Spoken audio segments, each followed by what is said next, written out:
Welcome back to the Future of Leadership series. In this next edition, we are speaking with Professor John Pollaers. Professor Pollaers is Chancellor of Swinburne University, founder and chair of Leap Independent Living Solutions, non-executive director of GUD Holdings, and independent chair of the Australian Financial Complaints Authority. Welcome, Professor Pollaers. We are thrilled to hear your thoughts on the future of leadership. The bottom line for me right now is that the future of leadership looks quite dire. I am concerned that societally, we are now starting to just manage things instead of leading. And if we are going to return to this notion of leadership for the good of the community and for the good of others, then we need to recognize that we've now slipped into a very reactive style of management. As we look at the challenges facing the world at the moment, governments are managing things. Sure, they're doing that with a sense of responsibility and with a sense of safety, and that's what's needed, but only to a point. Right now, we need to urgently switch from managing to leading with the wisdom and judgment that only great leaders can muster. The problem is, it's actually much easier to manage. You gather a group of smart people to present all the facts. You need only be concerned with the responsibility for things like the supply chain, like the money, like the IT, like the equipment, like the numbers. That's a very linear view. Yet it's pragmatic and it's defensible. And in politics, it means you can't be accused for getting it wrong. But leadership is not about avoiding bad press or being seen to be wrong. It's about doing what's needed. Leadership requires judgment on a much broader set of codes such as morals, ethics, beliefs, and human judgment. It needs strong conviction and a compass on what appears to be the right vision. Sometimes it can't be proved in data. Sometimes it comes down to experience and a balance of emotional and rational inputs. Now, I've done both, and in different situations, different situational styles are required. But now is the time for urgent and steely leadership to answer the questions that we all have in our minds. If we don't find the right leaders now, the future of leadership will be damaged for years to come.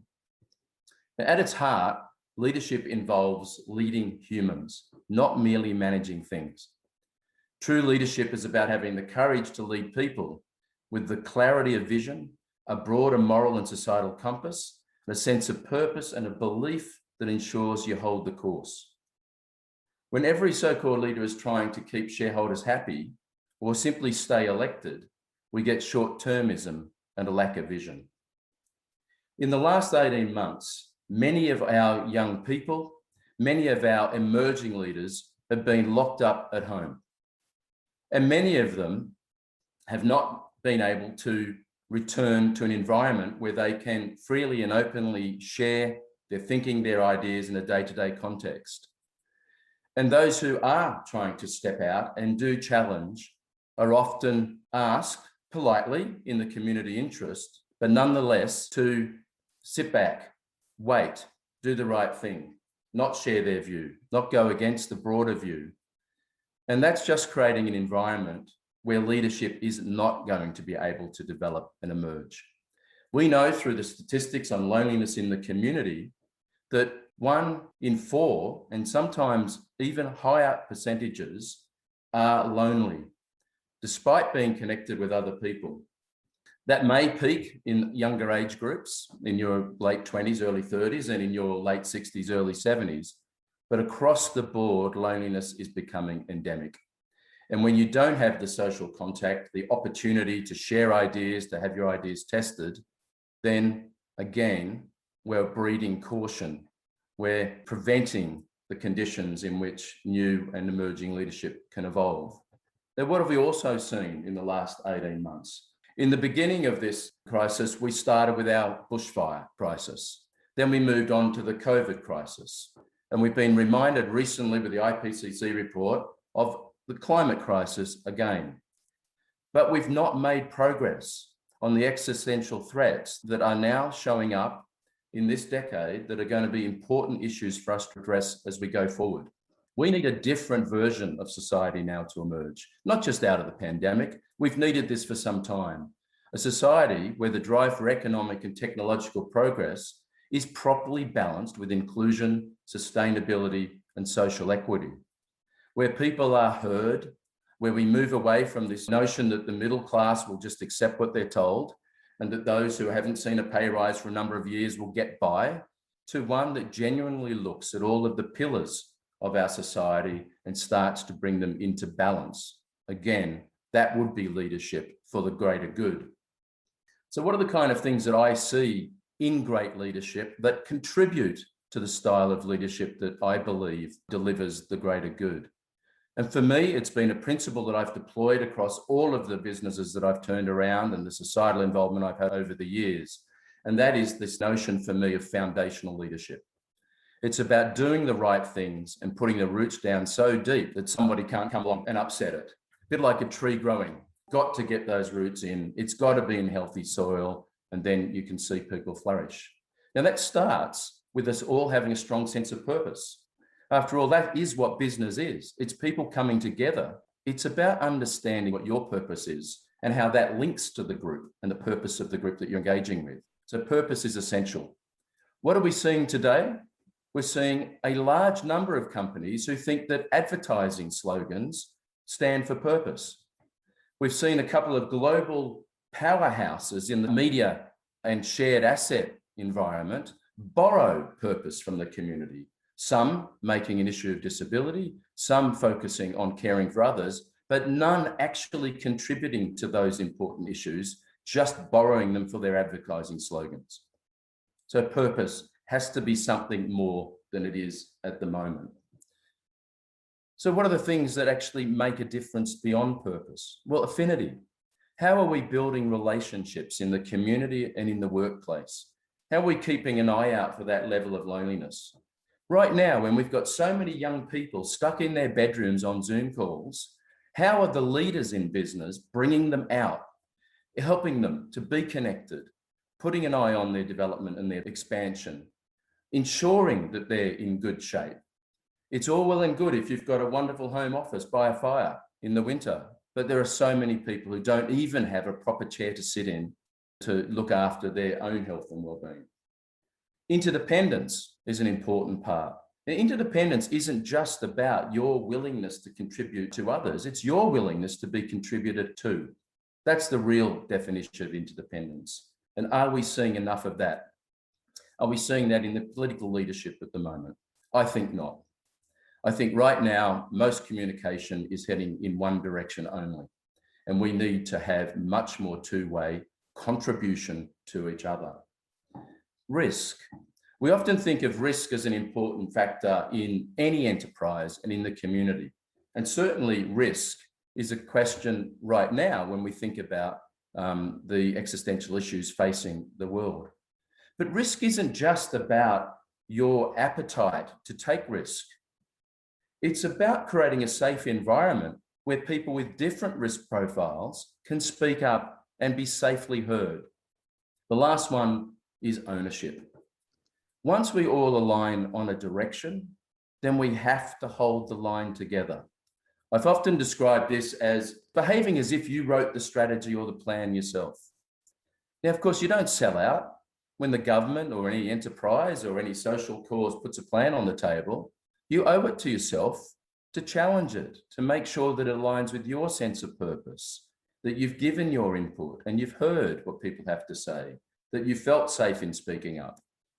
But it simply does not help the community when we do those things and then we keep changing our line and our direction. Now, I would always say that in the light of new information, you should be prepared to change your mind. However, we do need to stay aligned, and particularly on the big issues confronting us. And again, that means a strong sense of purpose, a strong affinity with others, interdependence, safe place where you can speak to the real risk issues, and then ultimately ownership. Now, quite often, what have we seen coming out of Royal Commissions, whether it be the Aged Care Royal Commission, the Banking Royal Commission, etc., and even the recent review into the treatment of women? What have we seen? We see cherry picking of the recommendations. Most of the time, this work is done in the context of being able to fully review the issues and come up with holistic and connected recommendations. And what do we see? We see cherry picking, which means we never quite get the job done. What else do we see? We see changing the rules. Right, that may have been the issue raised in the Royal Commission, but we got a new idea. Let's go down a different system design route, which then just obfuscates and means that we're back in the same place again when it comes time to try and address the issues. This has to stop. We need to see full responses and the leadership and the executional guidance and commitment to see these issues once and for all resolved. I think yesterday I read that there were 55 recommendations in the report to deal with the treatment of women. The government's accepted 6. Why are we not seeing an explanation on the others? This is the difference between leadership and management. Management means you deal with what you have to, you try to minimize the level of effort that's required. Leadership is making sure that the end purpose is met, that you unite people around the actions that need to be taken, that you listen, and that you ultimately get the job done. That brings me to my next point on leadership, and that is the art of leadership. And I learnt this and many of the things that I'm talking to you today from a company that I had the great privilege to work with for a number of years in the United States. But they describe leadership in this way, that the true art of leadership is alignment. Now, what is that? Well, alignment is where you put a point of view out and you start to engage people to see what they think, hear their perspectives, fold in their thinking. As a leader, you keep very focused on that endpoint. You don't let that shift and drift, but you start to really build a sense of ownership, of purpose, of commitment, of interdependence, of affinity, and of risk by the way you engage, which means that at the end of the day, you are all focused then on achieving that outcome, but you're doing it together. Now, if you've got strong sense of affinity, then you're more likely to get the result. You know in your own communities that if there's trust, then you get things done quicker.